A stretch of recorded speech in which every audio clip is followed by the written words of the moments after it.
Bienvenidos a Diagnóstico Social, soy Hugo Godoy.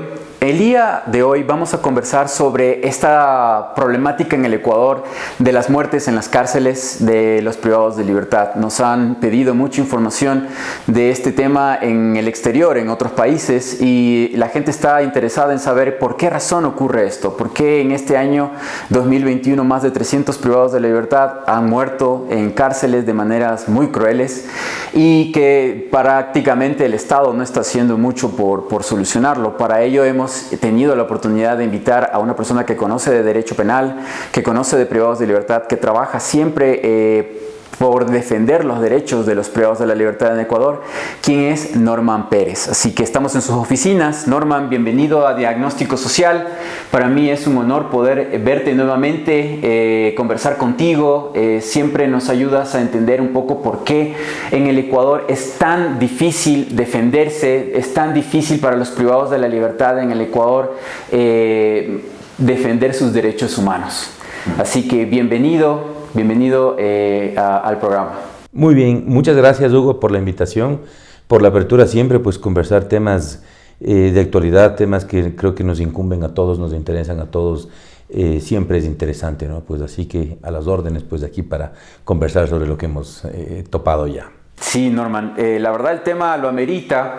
El día sábado en la noche, madrugada, me escribían de México, de otros lados, para conversar sobre el tema. Otros periodistas me decían, es tendencia mundial la nueva masacre en la penitenciaría del litoral de Guayaquil, y es vergonzoso.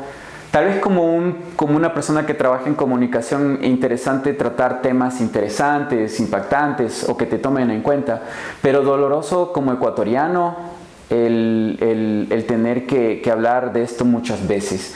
Norman, tú eres un abogado penal, tú trabajas en tu estudio, por favor, ¿podrías mencionarnos tu experiencia en el tema como abogado? Y también tú representas a una organización internacional que defiende personas privadas de la libertad. Me gustaría que también pudieras mencionar sobre esta organización. Así es, claro. A ver, bueno, nosotros desde nuestro estudio jurídico, nuestra firma de abogados, realizamos derecho penal, intervenimos también en derecho constitucional, derecho corporativo, es decir, varias ramas. Nuestra especialidad, sí, derecho penal, es a lo que más nos dedicamos acá. Dentro de esta firma, nosotros manejamos el proyecto Inocente Ecuador, que es una organización humanitaria, digamos, sin fines de lucro, que tiene el aval de California Innocence Project. ¿Y qué es lo que hace? Mediante esta fundación buscamos sentencias erróneas. Ese es el fin, o digamos la naturaleza fundamental de lo que nosotros buscamos acá. En un país como este, en donde vemos que la prisión preventiva es la regla y no la excepción, como dice la ley, Fiscalía definitivamente ha abusado de aquello, ha sido incomprensible y ha sido también impresentable por parte de los jueces y tribunales penales la forma discriminada en que han usado la prisión preventiva. Hoy tenemos consecuencias de índole catastrófico, esto ya no tiene reversa. Ahora lo que se tiene que hacer es buscar desde la herramienta del derecho como una herramienta social, buscar la forma en cómo esto tiene que, en primer lugar, ser las víctimas compensadas. Oía el presidente que hablaba de una indemnización integral a todas las familiares de las víctimas, me parece muy bien. El tema es que tuvimos que esperar 300 muertos y 2 masacres o 3 masacres en las cárceles. Solo este año. Y solo este año para poder llegar a eso. Más en años anteriores. ¿Por qué no se hizo eso con el primer muerto? ¿Por qué se esperó a este punto para dar directrices de ese tema? Entonces, claro, aplaudimos desde ese punto de vista de que sí se vea también por las víctimas, pero ¿cuánto nos tuvo que costar para llegar a eso? Es la pregunta. Nosotros, como organización humanitaria, lo que hacemos es establecer en primer lugar convenios estratégicos con universidades. En este caso hablamos de la Universidad de Hemisferios en primer lugar, cuya clínica jurídica es donde afincamos nuestro proyecto, y es desde ahí donde se reciben todos los expedientes. Son cientos y cientos de personas que envían sus solicitudes al Proyecto Inocente. Aquí en Ecuador, ¿tú recibes? Aquí en Ecuador, únicamente en Ecuador. Esto es a través de un mail. Todas las personas que se consideran inocentes envían su solicitud básica, me considero inocente, este es mi delito, estoy pagando tal pena. Pero perdóname una pregunta, las personas privadas de la libertad no tienen acceso a un correo electrónico o a internet, muchas, digamos en teoría. ¿Cómo te escriben? Bueno, son los familiares, muchas veces es directamente, sabemos que por más prohibido que está, pues el acceso en la cárcel, tienen acceso a tecnología más Todo el mundo tiene un celular o algo así, que tienes dinero, obviamente, ¿no? Obviamente. Son celular, un cigarrillo, comida. No, una parte, porque es así como funciona ahí, pero sí son los familiares o las personas, muchas veces hasta amigos, que están a cargo, porque hay gente que están olvidadas en las cárceles. Decía un colega antiguo nuestro acá, le llamaba a las cárceles como los cementerios, el cementerio de los vivos. Lamentablemente un gran amigo pues falleció, el abogado Harrison Salcedo, tenía él este nombre para la cárcel, y es así. Definitivamente cuando tú te ves frente a la posibilidad o ya te ves frente a una cárcel, la situación humana cambia. Más aún cuando sabemos que en Ecuador eso hablamos como una sentencia de pena de muerte. Hoy estamos hablando de que hubo una masacre de 68 personas, bueno, 61 dice el gobierno, 68. Sí, de un pabellón que se llama Transitoria, sí, el pabellón 2, pero en este caso se llama Transitoria. ¿Qué quiere decir el pabellón Transitoria? Quiere decir que están, exactamente, en primer lugar que no tienen sentencia, en segundo lugar que están por delitos que son considerados como delitos leves, y en tercer lugar pueden ser, incluso dependiendo de la cárcel, por ejemplo en la Tacunga, en Transitoria están también en cierta parte ciertas personas que tienen una condición de salud distinta, no digo enfermos mentales, pero sí con condiciones de salud, digamos, un poco que necesitan un tratamiento especial. Entonces son personas que pagaron una muerte y fueron víctimas de una masacre sin tener, digamos, ninguna responsabilidad o reproche social más allá. Veíamos en las redes, había por un robo de un celular, sí, gente, familiares, por favor, con las órdenes, con las boletas de excarcelación para ese mismo día. O sea, realmente es algo que los que estamos en el medio consideramos como una crueldad social.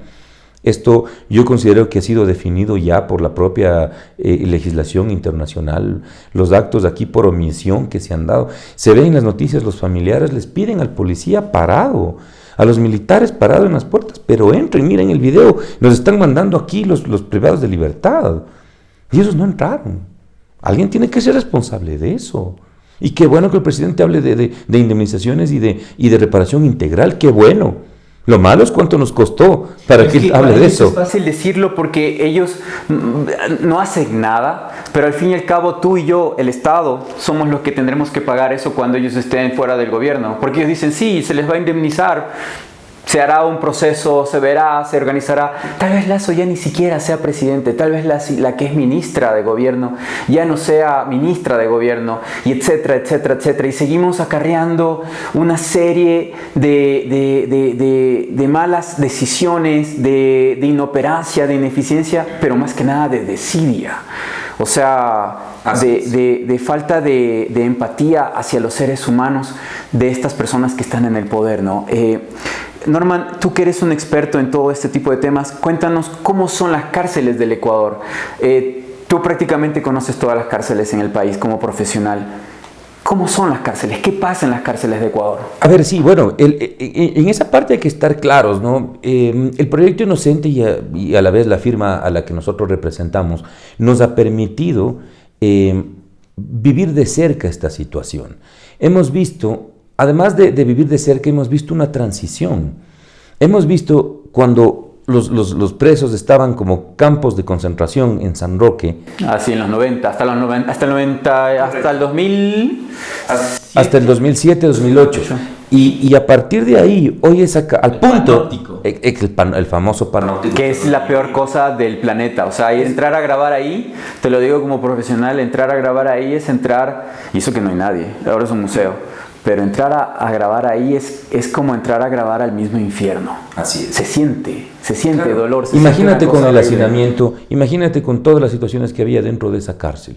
Entonces, claro, hoy hablamos de soluciones al respecto, nos vemos con expertos, entre comillas, de situaciones penitenciarias, pero la verdad es que hemos tenido que esperar todo esto para ponernos a hablar de una situación tan seria que nos atañe a toda la sociedad, no solo a los abogados. Los abogados somos los que más nos conmovemos con esto, yo creería, dentro del espectro social, si es que cabe, porque estamos ahí. Vemos lo que es una familia. Nosotros decimos, cuando una persona es privada de libertad, los que sufren son la familia. Y en esa parte hay que estar claros. Vemos en las noticias todo lo que sufrieron esas personas. ¿Qué sufre un preso en Ecuador cuando va a la cárcel?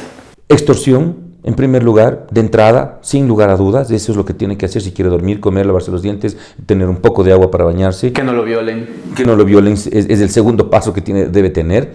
Y así, entonces, comenzamos dentro de un centro de rehabilitación, ahí sí entre enormes comillas, en donde lo único que encuentras es castigo. Es un castigo, pero además de eso, encuentras un perfeccionamiento de todos los delitos. Y no por los propios delincuentes, y con todo respeto a los privados de libertad, sino también por los guías, porque las cosas hay que decirlas. Sí. Ahí es donde está parte del problema también. Y esa es la realidad, no podemos dejar de ver eso. Hoy estamos viendo cómo los privados de libertad han sido expuestos su vida a un olvido total por parte del Estado, pero total. Pero no es un olvido premeditado. Parecería ser algo premeditado realmente de estos últimos 4 años y medio, 5 años. Realmente es algo que no se puede explicar. Un nivel de desidia, como tú dices, esa palabra es importante aquí porque eso es lo que pasa. ¿Por qué el Estado no regresa a ver? ¿Qué vimos de las autoridades? Por más que es un tema, yo entiendo, incluso coyuntural, digamos, del momento. Pero ¿cómo estaban las autoridades en una fiesta con la Embajada de Estados Unidos? Que bueno, protocolos tienen que cumplir. No, pero vamos a ser claros en las cosas. Se necesita atención acá. ¿Tú crees que el presidente de China, de Rusia, de un país que se llame respetable, de un gobierno respetable, va a estar en una fiesta de cócteles con un gobierno X otro? Y también el presidente y los demás. O sea, tienes representantes en Cancillería, tienes representantes en la Presidencia de la República a las que puedes delegar. Un presidente rebajarse a ese nivel para andar como cocteleando con militares de otro país me parece lo más mediocre que podría demostrarse de un figuretti como este señor.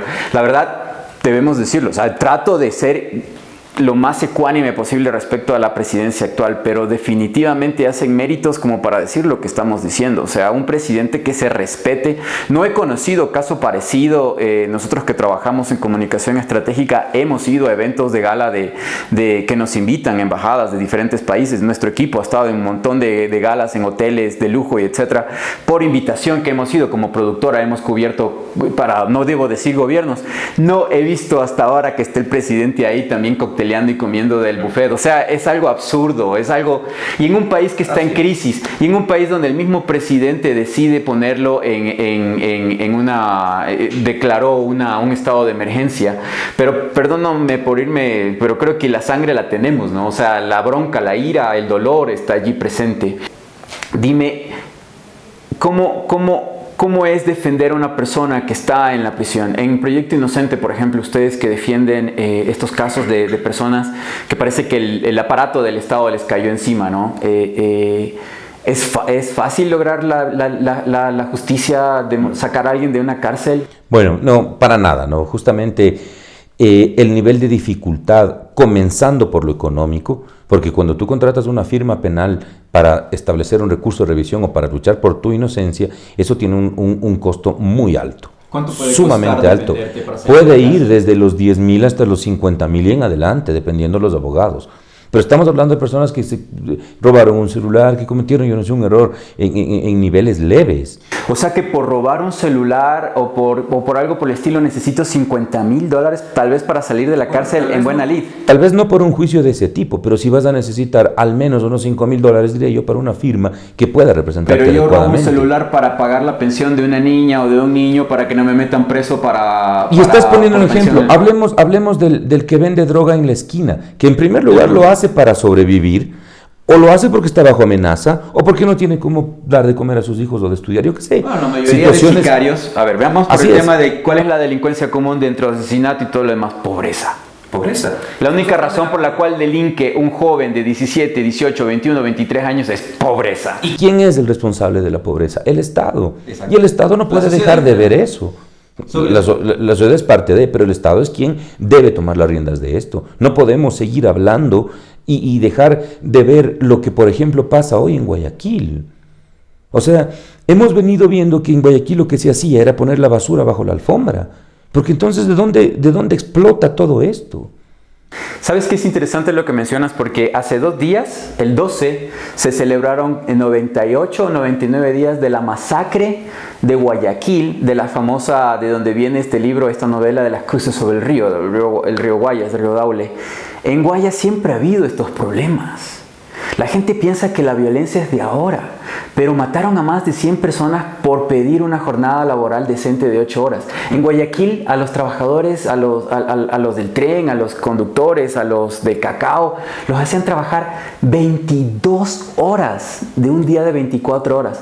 Estamos hablando de que la oligarquía guayaquileña está acostumbrada a la esclavitud social. Así es. A tener esclavos. Y a disfrazar eso con progreso, con desarrollo. ¿Pero qué es eso? Es levantar la alfombra. Si se eleva, eso es delincuencia. Exacto. Eso es... Tener cuidado.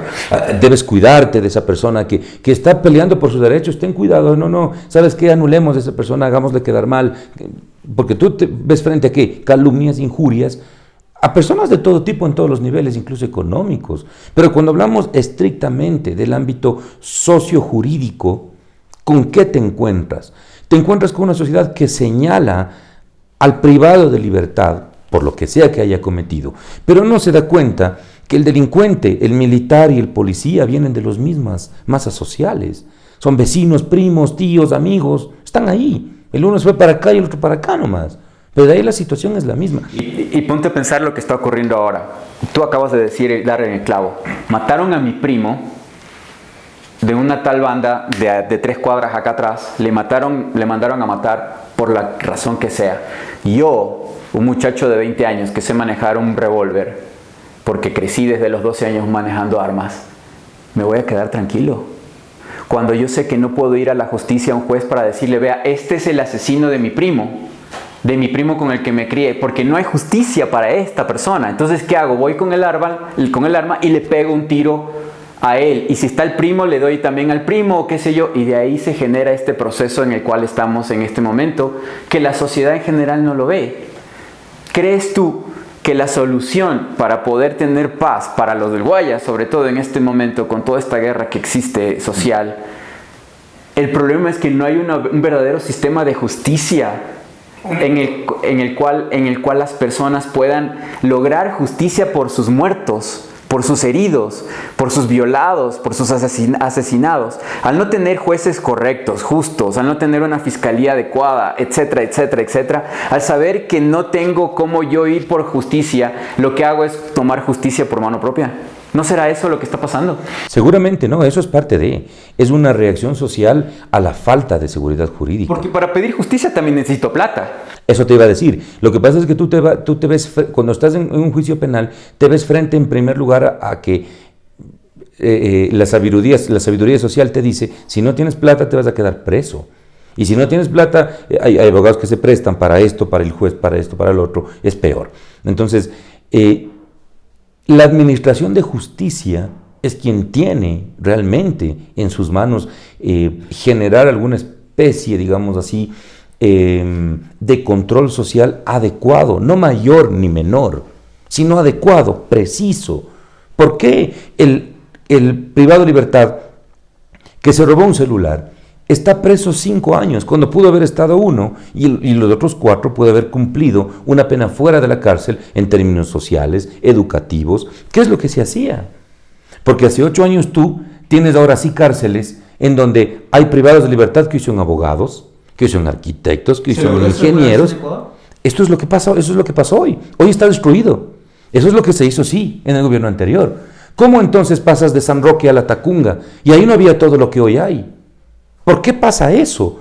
Porque se les otorgó beneficios. ¿Beneficios cuáles? No droga y dinero. O sea, rehabilitación. Rehabilitación en términos académicos, sociales, culturales y deportivos. Fueron proyectos absolutamente llevados a cabo con éxito.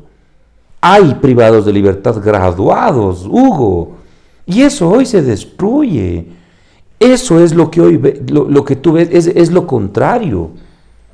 Entonces, claro, hay muchos criterios frente a eso, políticos, pero aquí no hablemos de política. Veamos qué es lo que había antes, qué es lo que hay hoy, qué es lo que había en el medio y qué es lo que hay hoy. Claro. Porque hoy ha sido destruido. No hay otra palabra, eso es absolutamente catastrófico. Nosotros hablamos con tantos abogados, no solo a nivel nacional, a nivel internacional, nos dicen, mira, pero ¿qué? Entonces, ¿cuál es la solución? No, pues si me preguntas cuál es la solución para el gobierno, es militarizar todo y entrar pues de una forma violenta. Muchos de la sociedad estarán de acuerdo con eso, nosotros jamás. Pues es que no ha funcionado porque sigue habiendo matanzas. Es que esa no es la solución. La solución es, en primer lugar, otorgar recursos para que eso se traduzca en beneficios para el privado de libertad. Y en ese sentido comenzar a establecer políticas adecuadas penitenciarias. Porque si no, es caer en el señalamiento al privado de libertad. Sin ningún... Hace siglos existía la teoría del criminal, digamos así, respecto a tu apariencia física. Esto pues se estudiaba, dicen que el autor que manejó esto estudió más de 3.000 cadáveres y llegó a ciertas conclusiones que decía que fisionómicamente tú puedes ser identificado así como cierto delincuente, asesino, violador, yo qué sé. Entonces hemos vuelto a eso. Lombroso se llama, pues, entonces hoy tenemos el aspecto lombrosiano de nuevo. Ya no tenemos un juez que entiende y un fiscal que lo primero que entiende es que él no llega para pedir la prisión, porque la prisión es la excepción, no es la regla. No es la regla, de acuerdo. Entonces eso no se entiende. Y ahora la pregunta es, ¿pueden dormir tranquilos después de las masacres? Con personas que estaban con boletas de excarcelamiento, que podían cumplir penas distintas a la privación de libertad, y solo por la falta de conocimiento e ignorancia que tienen la fiscalía y los jueces, hemos llegado a donde estamos. Nuevamente inoperancia por corrupción. Bueno, además de, estamos hablando con Norman Pérez sobre la crisis penitenciaria que estamos viviendo, la crisis carcelaria que estamos viviendo en el Ecuador. Esto es Diagnóstico Social. Vamos al primer corte.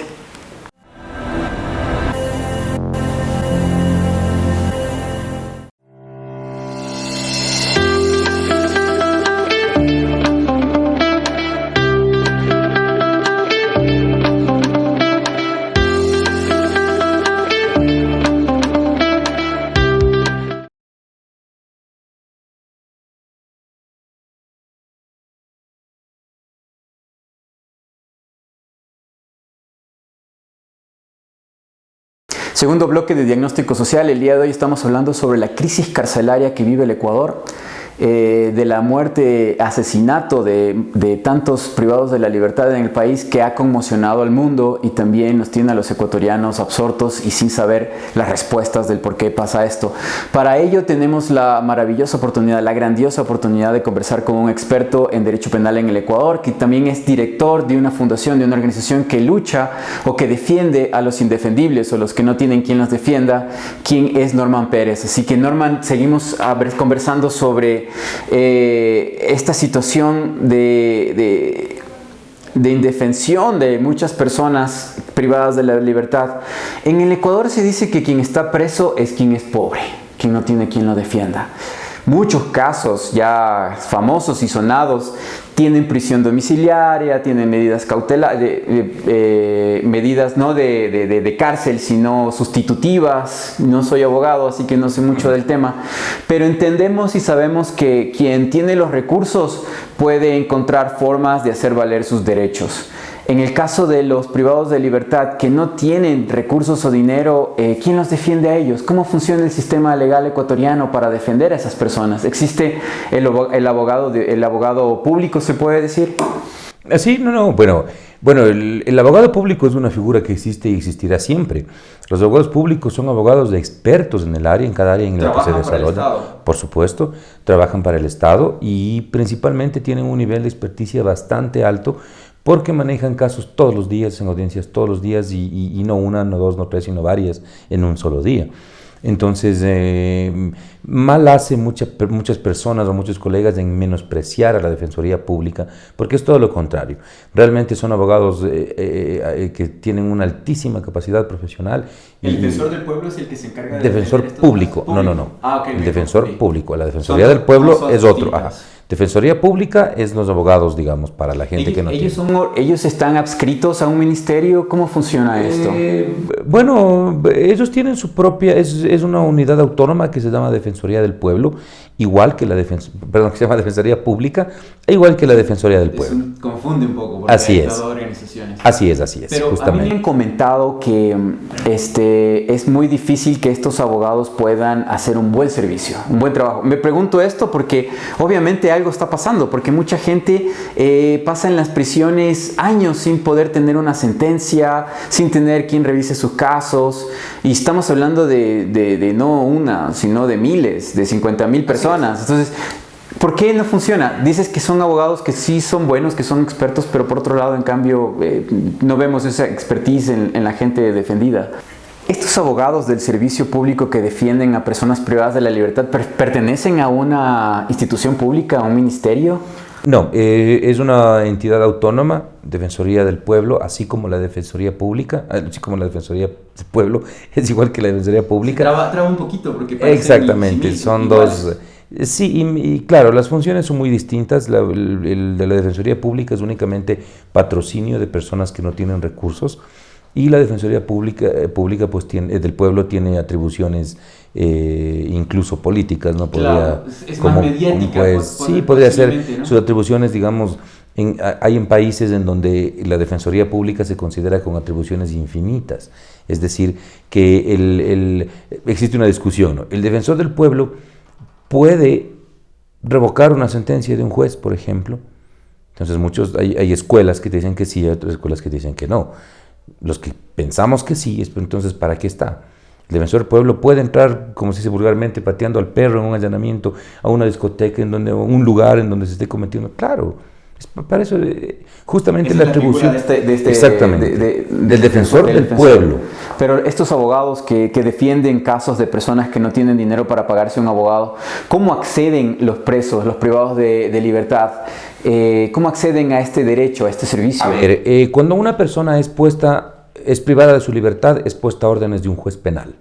En ese momento se inicia una audiencia, si es que es flagrancia o lo que corresponda, dependiendo del delito y dependiendo de la situación, y en ese momento el juez determina si es que tiene un abogado privado, pues bien, y si es que no lo nombra inmediatamente a uno público. Los abogados públicos se encuentran en todas las audiencias, todas las veces, sin excepción en todo el país, porque ellos no saben si es que ese detenido va a llegar con su abogado o no. O sea, Entonces, siempre va a haber este abogado. Siempre va a haber uno ahí. Lo que pasa es que cuando inicia, ¿usted tiene abogado privado? Sí, listo, por favor, el abogado público que se retire. Entonces se retire el abogado que está en ese momento por parte de la delegación. Pero eso quiere decir que hay una especie de coordinación, ¿no? El detenido... penales, ¿no? Claro, el detenido no es que entra a una prisión y enseguida, ni bien llega, ya le dicen, vea, va a tener un abogado, o llega una persona y le dice, yo soy su abogado de oficio y le voy a llevar el caso, qué es lo que ha pasado, qué es lo que ha ocurrido, deme la documentación, etcétera. No existe así, sino que... No, sí, también es esa la forma. Hay privados de libertad que están en la cárcel y que llega un abogado y le dice, ¿usted tiene abogado? No, entonces le puede ofender yo. Pero ¿por qué hay tantos presos que no tienen de defensoría? ¿Por qué si existe esta figura en el gobierno ecuatoriano, por qué tantas personas privadas de la libertad tienen años y años sin que se revisen sus procesos, sus casos? Bueno, a ver, ahí yo creo que hay varias razones. En primer lugar es la falta de... Nosotros lo llamamos del debido proceso como abogados, que básicamente es que las normas dentro de un juicio se respeten. Que tú tengas tu abogado, el tiempo para que tu abogado pueda defenderte, etc. Como uno. Como dos, también no nos podemos olvidar que el índice delincuencial también es alto en Ecuador. Claro. Entonces, también hay personas que están ahí porque tienen que estar ahí. Sí. La corrupción siempre va a estar también presente, se ronda por todos los estudios jurídicos y todos los despachos de los jueces en todo el país, de los fiscales igual. y el desconocimiento. Norman, ¿tú crees que el sistema penal ecuatoriano es corrupto? ¿Está muy enfermo, grave? ¿Cómo lo pondrías tú? Tú sabes que este programa se llama Diagnóstico Social y nosotros utilizamos herramientas como la deducción de los síntomas para determinar si es que existe una enfermedad, ¿no? Dependiendo de los síntomas. Obviamente la sociedad ecuatoriana, todos hemos sido testigos de que hay acontecimientos terribles que ya superan lo que puede pasar en cualquier país del mundo. Pero yo quisiera ser un poco más, digamos, imparcial, no poner mi juicio de valor, pero hay síntomas que determinen que el sistema penal en el Ecuador, estamos hablando de fiscalía, están hablando de los juzgados que tratan estos temas penales, estamos hablando del sistema de abogados que defienden a los presos. ¿En qué grado de corrupción estamos hablando? Si hablamos del 1 al 100... A ver, bueno, primero entendamos qué es lo que pasa alrededor de esto. Cuando nosotros vemos un sistema penal, vemos un reflejo social. Ortega y Gasset nos dicen, si tú quieres conocer una sociedad, estudia su sistema penal y mira cómo tratan a sus presos. Entonces esa es la realidad filosófica. Cuando tú te das cuenta que, por ejemplo, eres inocente y que estás siendo procesado indebidamente, lo que haces es, en primer lugar, por supuesto, buscar a tu abogado, establecer una estrategia de defensa, contarle a él en qué términos se está dando tu caso. Pero desde ningún punto de vista un abogado te puede asegurar que el sistema va a funcionar. Entonces es ahí donde nosotros nos encontramos con el primer, digamos, obstáculo jurídico, en donde tú sabes que no hay una seguridad jurídica, que no tienes un sistema que acata las normas, menos los jueces, menos los fiscales. Porque, claro, entonces, desde esa perspectiva única, jurídica, claro que el sistema está enfermo, por supuesto, es corrupto y es una enfermedad. Pero cuando eso, asimismo, también hay que decirlo, lo desmontamos y lo ponemos en un ejercicio comparativo con, por ejemplo, México, en donde ya no hay reversa. Yo conversaba con abogados mexicanos en donde me decían, mira, aquí tú tienes que dar una coima al funcionario como parte de tu cultura. Si tú no lo haces, tú estás actuando como mal. La propina en Estados Unidos en correcto. El restaurante. Y que tú ves que acá, por ejemplo, en el Ecuador es algo totalmente distinto. La propina en Estados Unidos, si tú no la das, es una falta de respeto. Exacto. Aquí es casi hasta lo contrario, ¿no? Si te piden propina es como que no. Y no creo que esté bien o mal ninguna de las dos cosas, sino creo que responde a su realidad. Entonces es lo mismo acá. Tú ves sistemas que son absolutamente corruptos, que ya no tienen ninguna solución, digamos en términos a corto o mediano plazo. En cambio, tú tienes acá sí un sistema muy enfermo, pero que a la vez sí tienes muchas luces por parte incluso de administradores de justicia. Hay ciertos jueces no solo de Corte Nacional, sino de tribunales penales que quieren hacer las cosas bien. Nosotros tuvimos un caso de un habeas corpus frente a un juez que por sorteo conoció un juez de menores en Latacunga. Expusimos que nuestro defendido estaba en condiciones de salud inatendibles y que había sido omitida toda su salud básicamente. El juez le preguntó que si es que todo lo que habíamos dicho era así, obviamente le expuso y efectivamente le contó cuál era la realidad. Y le dijo, ¿y usted en sus visitas a quién llama? ¿Cómo llama? Dice, bueno, ellos publican en la pared el papel en donde dicen qué días tienen visita por seguridad, no se publica de otra forma. Entonces está al lado del teléfono y nosotros tenemos que con una moneda llamar y decir, mira, tal día en mi visita, por favor, vengan. Fue tan excelente la actuación, el concepto garantista que tuvo este juez, que en su resolución no solo nos aceptó, sino que además dispuso que esa llamada que hace el privado de libertad sea gratis. Y que cómo así le estaban cobrando, y llamó severamente la atención a los administradores de la cárcel. Eso está en una sentencia. Entonces, hay luces, por supuesto. Decimos que nuestro sistema ya no tiene reversa, jamás. México no tiene reversa, qué pena, porque no. O sea, en tu criterio, los síntomas de este paciente, de este enfermo, que es el sistema judicial, penal del Ecuador, no está enfermo de muerte. No. O sea, no está desahuciado. O sea, está en un proceso de ¿qué? ¿De descomposición o de recuperación? ¿Cómo lo ves tú? Bueno, hay entidades que yo diría que están en descomposición. O sea, que están en un proceso de reversa. En un proceso de reversa en donde ya no tienen sentido o no tienen razón de ser. Y más que entidades, sino formas o estructuras dentro. Por ejemplo, existía antes, para evitar, decían, ¿no? Temas de corrupción, que ya los tribunales penales, es decir, los jueces penales que sentencian, no sean formados de manera fija, sino que existe un PUB de todos los jueces penales y que se elijan cada juicio por sorteo cada 3. ¿No se supone que hay una escuela de jueces? Eso es cuando tú ya ganas el concurso para ser juez. Entonces ya te adjudican el puesto y ahí entras a una escuela para jueces que no sirve para nada. O sea, básicamente no creo que no debamos ni siquiera perder el tiempo ahí. Además que son entidades politizadas, entidades que están al son de quien está en turno, en la política en general. De hecho, también es que hemos escuchado casos o sea, no es el tema, pero en el tema de los concursos para jueces hemos sabido de información que menciona que ya están esos cupos reservados a dedo. O sea, hacen concursos para disimular las cosas. Que van a hacer los abogados, van a hacer unas pruebas, hacen unos exámenes, tienes un juez que te hace unas pruebas, te hace unas preguntas, etcétera, etcétera. Hay niveles que vas superando, pero a la hora de la hora siempre hay un número de cupos que ya por dentro ciertas preguntas o ciertos personajes ya están adentro. Nos han mencionado dentro de lo que es el sistema judicial ecuatoriano. Y ha habido esta denuncia, este inconveniente, esta inconformidad de muchas personas a lo largo del tiempo. Pero todavía, como dices tú, hay la intención de que para ese lado es donde debemos ir. O sea, que debe ser todo claro, debe ser todo justo para todos, debe ser sin maña, sin coima, sin dinero de por medio. Pero el problema es que estamos ahorita en una situación de 300 muertos, más de 300 metros en el 2021, y estamos hablando de que en el 2020, 2019 también han habido otras masacres que también suman más de 200 muertos. Entonces, y esto no para. ¿Cuáles serían esas condiciones? Por ejemplo, en el proyecto Inocente, ¿qué ves tú que debería ser mejorado?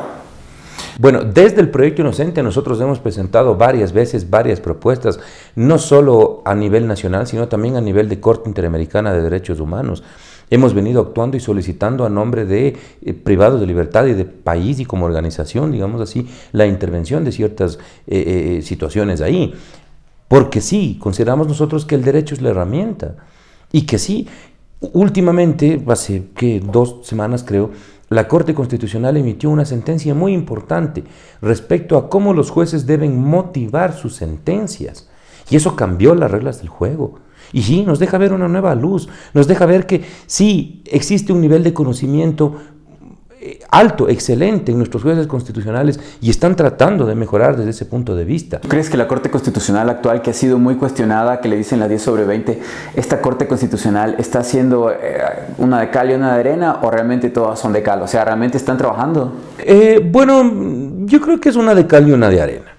Hay que decir las cosas como son, pero yo creo que la tendencia, exactamente, yo creo que la tendencia final de esa corte está cumpliendo con un objetivo claro, y es el de dar una directriz de mejoramiento al sistema judicial.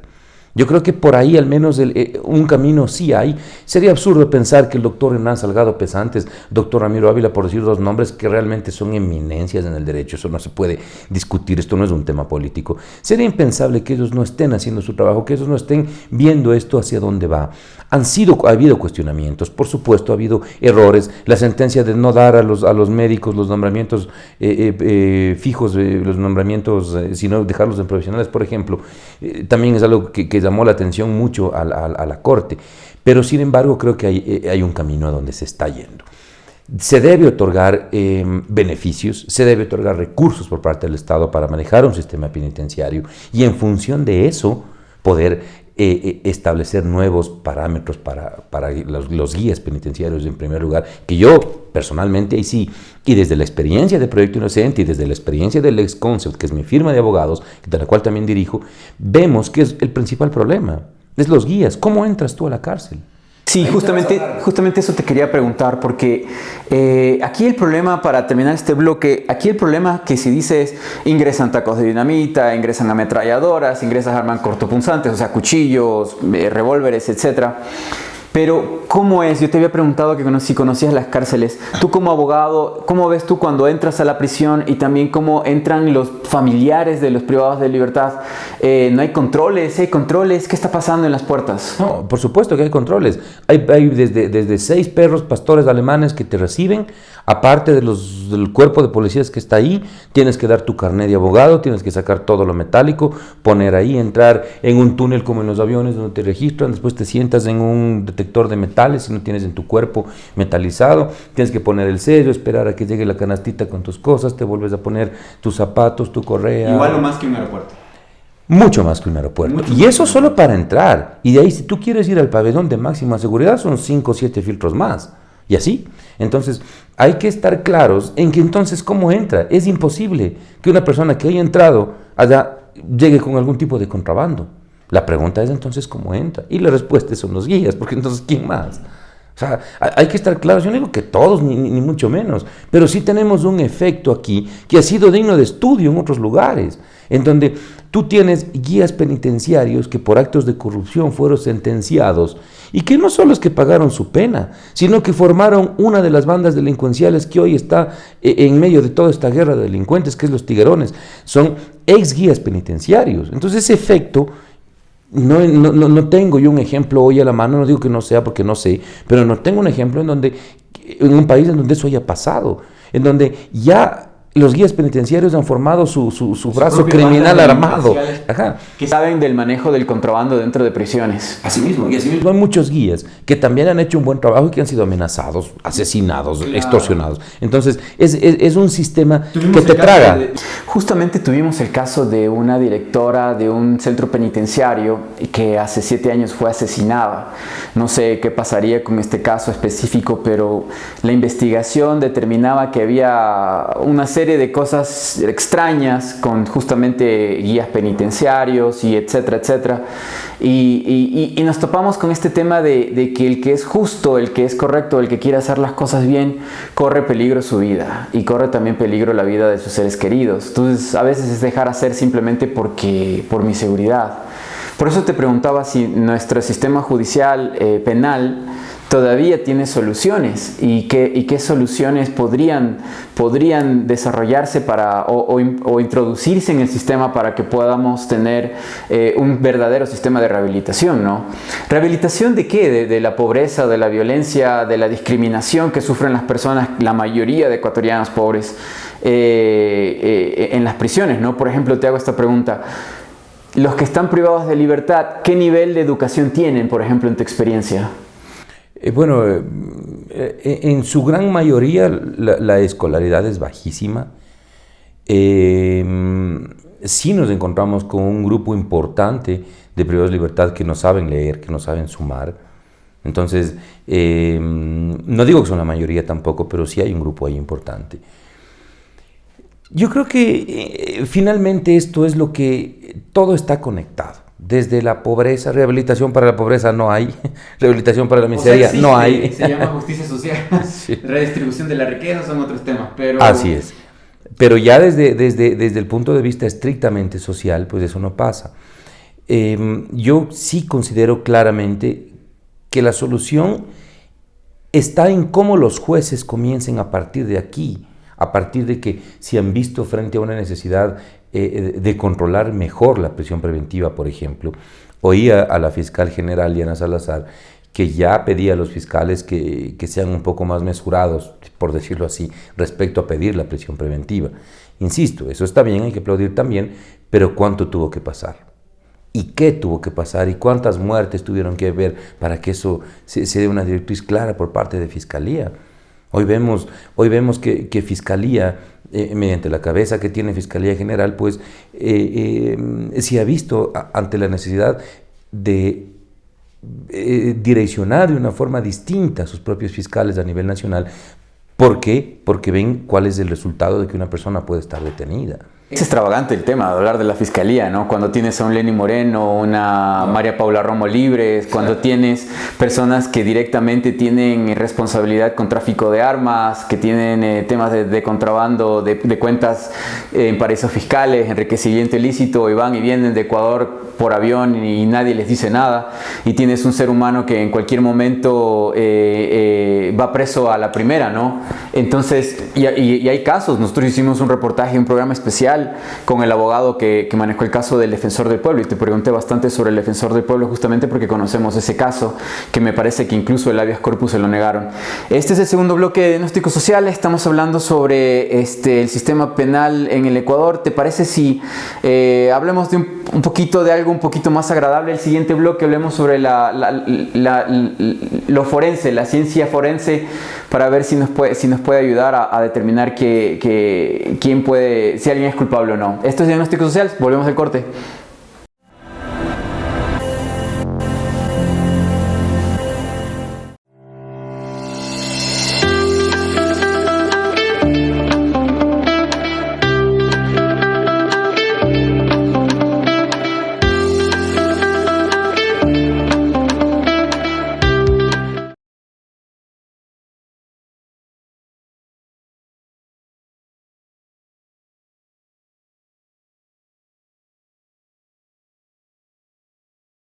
Tercer y último bloque de Diagnóstico Social. El día de hoy estamos hablando sobre la justicia en el Ecuador, el sistema penal.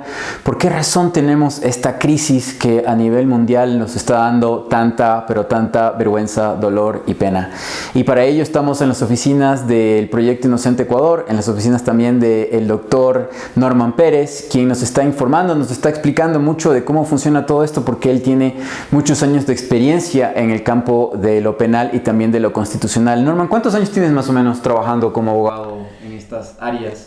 Bueno, ya más de 10 años en total, ¿no? Pero claro, desde que estábamos estudiando, desde la universidad, siempre estuvimos vinculados a estudios jurídicos, principalmente penales grandes, en donde hubo una transmisión de conocimiento bastante contundente.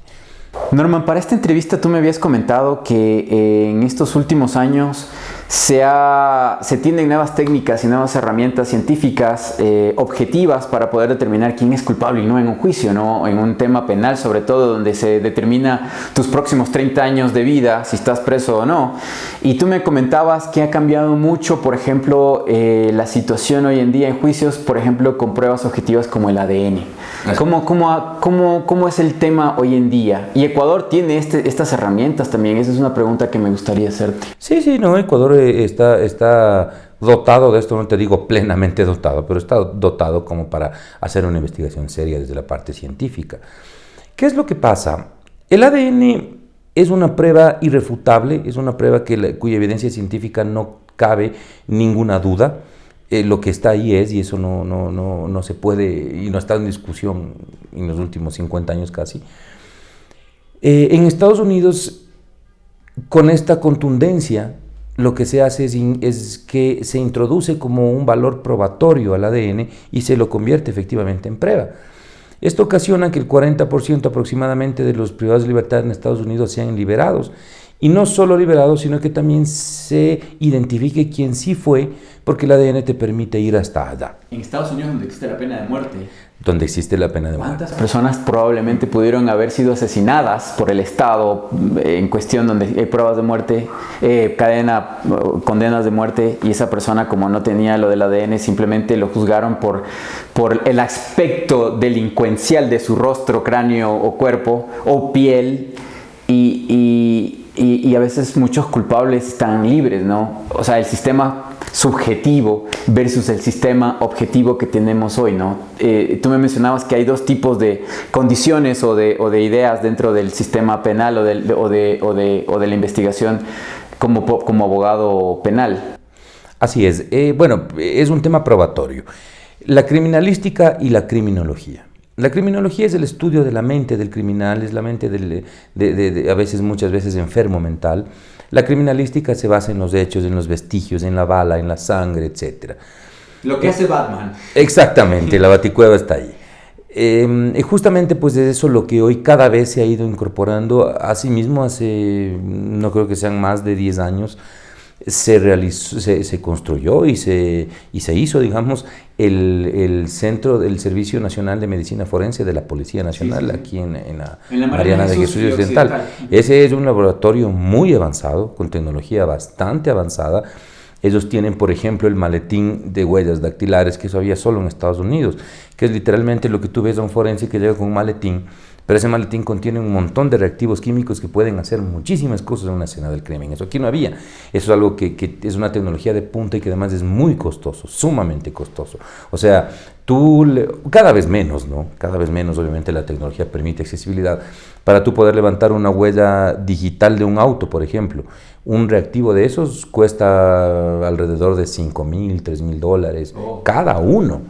Entonces, como digo, cada vez eso es más accesible, etcétera, ¿no? Pero estamos hablando de que sí existe, en Ecuador al menos, esa posibilidad de poder hacer una investigación seria. Hay muchas y otras veces se han prestado como todo. En Proyecto Inocente, ¿tú has tenido casos en el que has tenido que pedir, solicitar este tipo de recursos para investigaciones? Claro que sí, muchísimas veces, y no solo como Proyecto Inocente, como abogado en libre ejercicio también.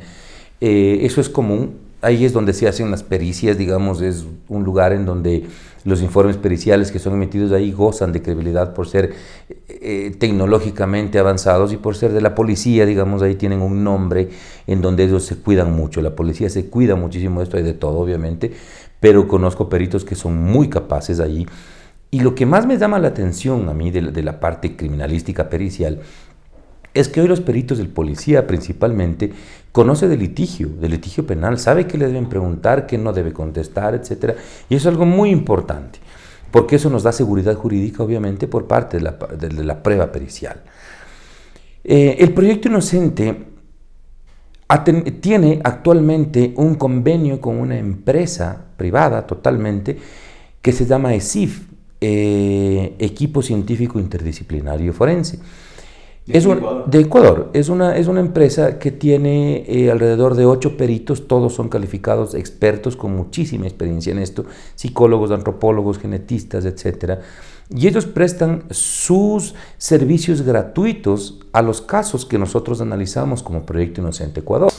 Eso te quería preguntar, los casos que revisan en Proyecto Inocente, ¿ustedes cobran por esos casos, por defenderles? No, para nada, Hugo. Los casos que nosotros tomamos son pro bono todos, es decir, gratis.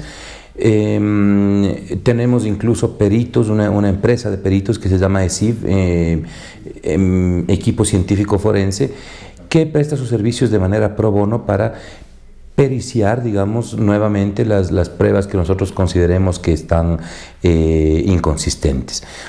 Lo hacemos únicamente, tomamos casos únicamente que se encuentran en la etapa de revisión, es decir, en el último recurso que tiene un sentenciado. No lo hacemos, no tomamos casos que están en juicio, que están en investigación o instrucción fiscal, ni casación, únicamente para recursos de revisión.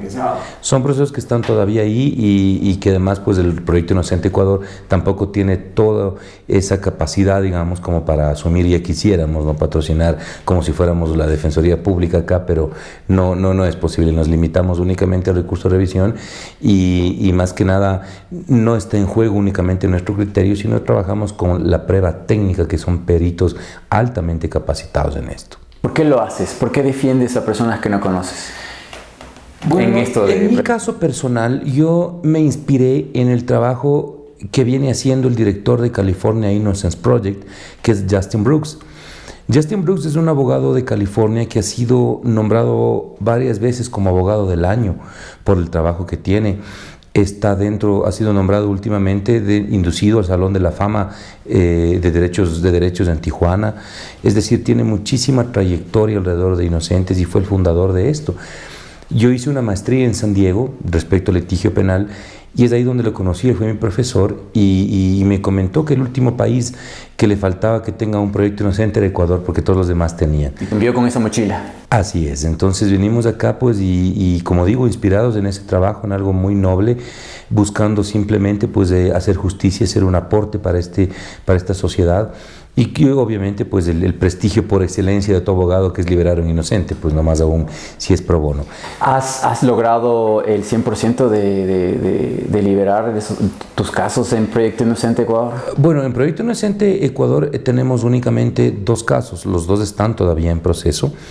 Es muy difícil encontrar casos en donde la prueba nueva que requiere, que es el requisito de un recurso de revisión, exista. Pero a nivel de firma, a nivel de libre ejercicio, por supuesto, hemos, en todo, no voy a decir hemos ganado todo, ni mucho menos, también hemos perdido justamente, hemos perdido injustamente, pero hemos ganado, y créeme, la sensación de liberar a una persona inocente después de que ha cumplido incluso una mínima sentencia, por más que sea, es muy gratificante para nosotros, es algo que a nuestros estudiantes de la Universidad de Hemisferios, de la Universidad Católica, y a los abogados que trabajamos aquí en el estudio también nos motivan todos los días.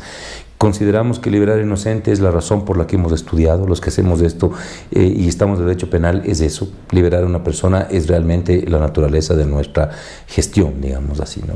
Norman, para concluir este diálogo que hemos tenido el día de hoy, ¿qué puede hacer la academia para poder aportar en las soluciones a la crisis que vive el Ecuador con el tema penal? ¿La academia está involucrada? Creo realmente que no. No se manifiestan. De hecho, la ministra actual del Interior, de Gobierno, perdón, del Ecuador es la decana de la Facultad de Derecho de la UDLA. Entonces ella ha impartido instrucción por varios años, la ministra, pero la verdad, no sé, algo está pasando ahí. Y también hay muchas otras universidades prestigiosas del Ecuador que ha graduado muchos abogados, pero no se manifiesta. Pide el público que hable el presidente, que hable la policía, que vayan las policías, etc. Pero estas universidades que cobran un buen dinero por graduar abogados no hacen nada. Sí, efectivamente falta un involucramiento por parte de la academia. Yo considero que desde ahí se puede hacer mucho. ¿El Estado no les invita? ¿Ellos pueden meterse? ¿Qué piensas tú? Las dos cosas. El Estado o no les invita en primera instancia, y ellos claro que pueden hacerlo y pueden intervenir y pueden emitir sus criterios. Yo creo que lo van a hacer. Yo creo que esto no puede seguir sosteniéndose en términos penitenciarios. Esto obviamente pues estamos viviendo en el apocalipsis de lo que podemos hablar de un sistema penitenciario en un país como este. Y definitivamente pues la responsabilidad recae en los administradores de justicia. No encuentro otra razón, no encuentro por qué nos hemos sumido en esta situación como país, y cuando buscamos las respuestas encontramos en la política la mayoría. Y lamentablemente esa es nuestra realidad. Hoy los abogados que estamos en esto, la mayor muestra de que nos comprometemos es que no cobramos. Los abogados que somos parte del Proyecto Inocente Ecuador no cobramos, ponemos de nuestro bolsillo incluso. ¿Por quién? Por los inocentes, por gente que no conocemos, pero es nuestra vocación. Nosotros así la sentimos. Nosotros sí somos abogados, que la mayoría dicen, bueno, los abogados no deben hacerlo personal. Nosotros sí, para nosotros es personal. A nosotros sí nos indigna y sí nos duele. Entonces por eso estamos acá, y todo nuestro equipo está formado así. Nosotros nos encargamos de que nuestro equipo primero, antes que abogados, psicólogos, nada, primero sean seres humanos, que entiendan que si es que está su padre, su hijo, su novia, su esposa, su esposo detenido, no le va a gustar pues que el abogado afuera le robe y encima más le mienta y se burle de él. Entonces hay que ser humano y hay que primero ponerse ahí. Hay muchas personas que están en la cárcel y que dicen que han pasado por 2 o 3 abogados que les han sacado solo dinero y nunca les llevaron el caso bien. Entonces, bueno, hay mucho de eso también, ¿no? Bueno, como Proyecto Inocente, imagínate, cuando tomamos casos que están ya en su última etapa, en lo último que se puede hacer. Han visto de todo. Y ya son, con nosotros aquí les llamamos el tour jurídico, ya vinieron dándose todo el tour completo, ya se gastaron todo el dinero que tienen, ya vendieron sus inmuebles, vendieron su casa pequeña, su terreno por herencia, vendieron su carro, su ganado, ya no tienen nada. Fueron de una u otra forma saqueados por este sistema. Y llegan acá a donde un Proyecto Inocente les brinda la última esperanza. El compromiso que nosotros acá tenemos es enorme, Hugo. Realmente consideramos que nuestro equipo está formando algo sin precedentes en este país. Acá no tenemos personas que estén desbocadas defendiendo personas que no conocen y de manera gratuita. Nosotros lo hacemos. Y la apertura que hemos tenido principalmente en la Universidad de los Hemisferios hay que aplaudir. La academia en ese sentido ha sacado la cara por parte de todas las universidades. La Universidad de Hemisferios se ha involucrado con el proyecto Inocente. Fue quien nos abrió las puertas en primer lugar en este país. Nos dijeron, bueno, vengan, trabajemos con nuestra clínica y trabajemos por los inocentes. Y lo seguimos haciendo. Nos proveen de estudiantes cada mes. Y esto sigue creciendo. Y tenemos ya convenios con la Asociación Escuela de Derecho de la Universidad Católica. Hemos trabajado. Nosotros sí creemos en la academia y es allá donde vamos. Pero el nivel de gestión que requiere lo que nosotros hacemos es necesario contar y es vital contar con estudiantes principalmente que forman la verdadera naturaleza de todo esto. Entonces sí, definitivamente, como te digo, Hugo, insisto, esto es una vocación, esto no lo puede hacer cualquiera, esto requiere de muchísima paciencia, de entender poco a poco lo que es una sociedad como la nuestra, en donde el preso no es el delincuente que uno espera que esté ahí y que además lo que busca transmitir es que los derechos siempre sean respetados en todos los casos, porque solo cuando te pasa a ti o a tu familiar o a tu amigo, ahí ves la importancia de que los derechos se respeten. Aquí como violó, entonces no les demos de comer. No, es que así no es como puede funcionar una sociedad. Sí. Entonces, eso es ir en contrasentido, ¿sí? Sí. Muchas gracias, Norman, por tu tiempo, por la oportunidad de conocer tu enorme trabajo, tu excelente trabajo. Ojalá se dieran más casos como el de Proyecto Inocente en el Ecuador. Nosotros entendemos, de lo poco o mucho que sepamos del tema, que hay muchas víctimas de nuestra sociedad que están en prisión y que no han tenido un proceso adecuado, un proceso justo. Mientras que sí puede decirse, hay muchas personas que salen libres a hacer lo que les da la gana de cuello, esos que se conocen como los delincuentes de cuello blanco, ¿no? Los poderosos.